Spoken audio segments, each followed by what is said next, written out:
ऐसे नहीं बोला अगले दिन करेंगे, बाद में करेंगे, कल करेंगे, सो जाने दे, जिंदगी में जिंदगी छंडवा फिर भी घमंडवा। नहीं नहीं, क्या बोलोगे उस टाइम पे?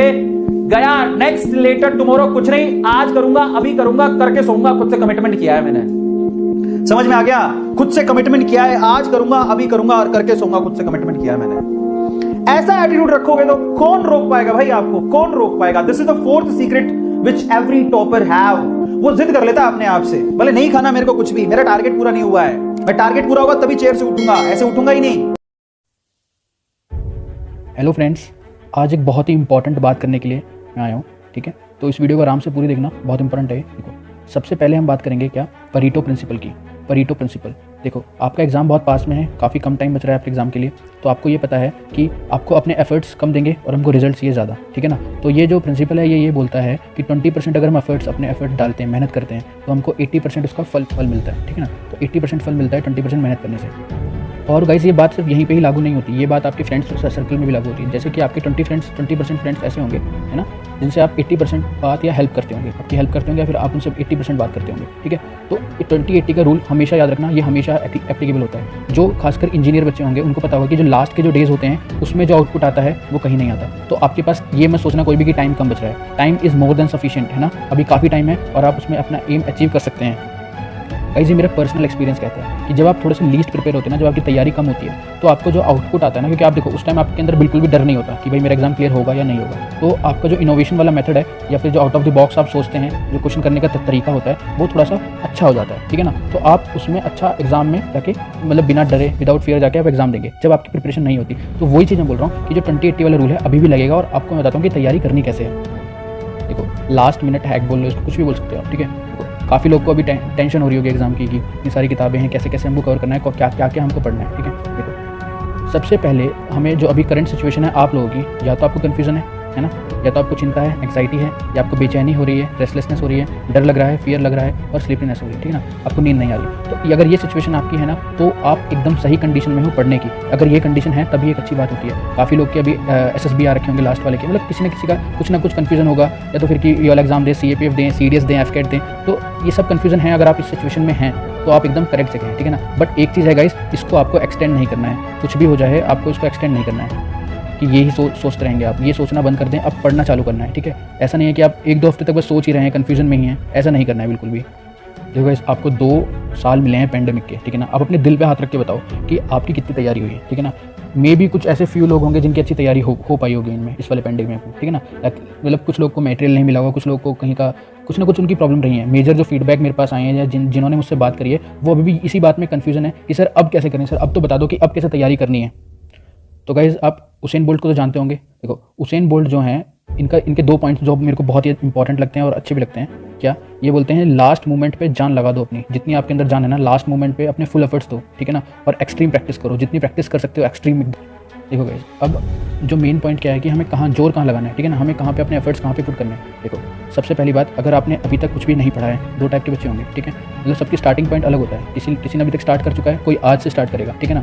ये जो कॉम्पिटिशन एग्जाम है, इनका यही फंडा होता है कि सबका स्टार्टिंग पॉइंट अलग होता है। कोई यहाँ पे इंजीनियर है, किसी ने BSc कर रखी है, किसी ने कुछ कर रखा है, सबने अलग अलग, सबका बैकग्राउंड अलग है, ठीक है? तो आप अपने आप को किसी से कंपेयर मत करो, पहली चीज़ तो ये, ठीक है? ये चीज़ छोड़ो। और देखो, रिवीजन करना है, दबा के पढ़ना है, रिवीजन करना है। प्रीवियस ईयर क्वेश्चन होंगे आपके पास, उनका ट्रेंड पकड़ो कि कहाँ से आ रहा है, कि कहाँ से डेप्थ में क्वेश्चन पूछ रहा है, कहाँ से नहीं पूछ रहा है। जैसे कि अगर हम किसी का जैसे CAPF का या फिर CDS का लेते हैं, तो वहाँ से पॉलिटी के क्वेश्चन बहुत आते हैं, या फिर वर्ल्ड मैपिंग से क्वेश्चन आते हैं, ठीक है? तो पॉलिटी और वर्ल्ड मैपिंग ये वाले जो हैं, या फिर साइंस को आप तैयार करो, ठीक है? और अगर FCAT की बात देखें तो हिस्ट्री में डायरेक्ट डेट्स आएंगी। मतलब आप किसी भी एग्जाम की तैयारी कर रहे हो, सारे एग्जाम आ रहे हैं ना, सारे एग्जाम ऑन द मतलब सर के ऊपर ही हैं एकदम। तो आपको क्या चीज़ करनी है, जो भी चीज़ की आप तैयारी कर रहे हो ना, तो आपको वो ट्रेंड पता होना चाहिए कि भाई ये ट्रेंड है इनका, ठीक है? इसी और हम लोग क्या पढ़ाते हैं, अगर आप हमारा ऐप डाउनलोड करेंगे तो हम इसी में रिवर्स इंजीनियरिंग के थ्रू प्रीवियस क्वेश्चन के हम थ्रू पढ़ा रहे हैं, ठीक है? FCAT का भी कोर्स है, पॉलिटी का भी, वर्ल्ड मैपिंग, ये सब ने कंप्लीट कर रखा है।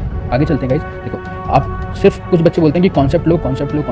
गाइस, कॉन्सेप्ट लेने चाहिए, बहुत अच्छी बात है, लेकिन आपको रटना भी पड़ेगा। मैं सच्ची बता रहा हूँ, रटना वर्ड इसलिए यूज़ कर रहा हूँ क्योंकि ये रटना ही बोलते हैं इसको, रटना ही पड़ेगा, या तो फिर याद करना ही पड़ेगा। कुछ भी हो जाए, जब एग्जाम पॉइंट ऑफ व्यू में आपके सामने क्वेश्चन आएगा, तो अगर आपको याद नहीं है तो वो नहीं होगा, कन्फ्यूजन क्रिएट होगा वहाँ पे, ठीक है? इसलिए बोल रहा हूँ एलिमिनेशन मेथड, जो एक बार मैं आपको एलिमिनेशन मेथड भी बताऊँगा, तो अभी आपके लिए देखो, रटना पड़ेगा। निमोनिक्स टेक्निक बनाओ अपनी, कोई ना कोई टेक्निक बनाओ जिससे आपको याद हो रहा है, वो वेल एंड गुड है। नोट्स बनाओ, नोट्स नहीं बना रहे तो सिनॉप्सिस बनाओ, एक पेज लिखो, उसके ऊपर सब कुछ लिखो कि मैंने आज ये पढ़ा।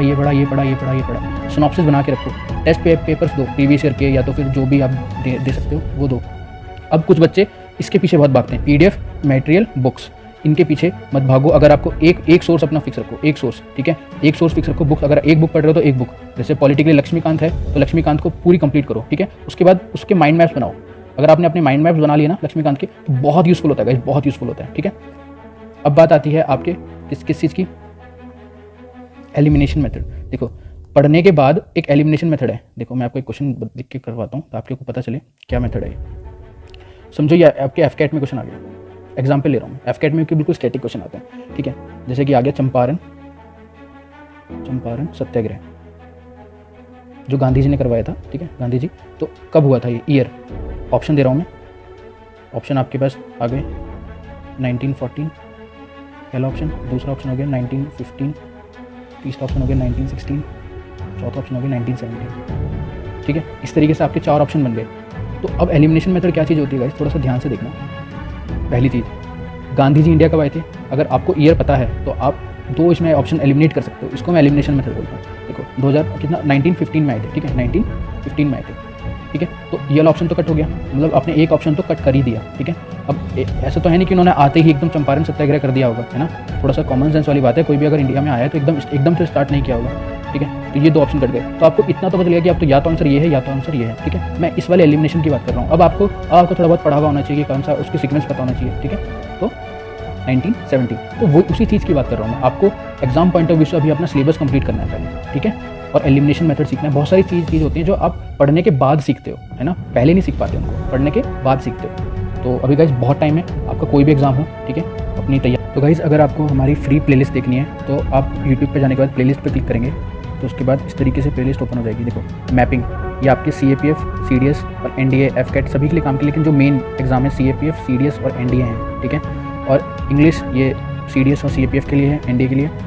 और गाइस यहाँ पे आपको SSB की प्लेलिस्ट मिल जाएगी और FCAT की प्लेलिस्ट, ज्योग्राफी और ये CDS और CAPF की प्लेलिस्ट, ठीक है। तो आप जाके इसमें किसी में भी जाके फ्री लेक्चर्स जितने भी हैं आप वो जाके देख सकते हैं। तो हम सब कुछ याद करवाते हैं निमोनिक टेक्निक से, ठीक है।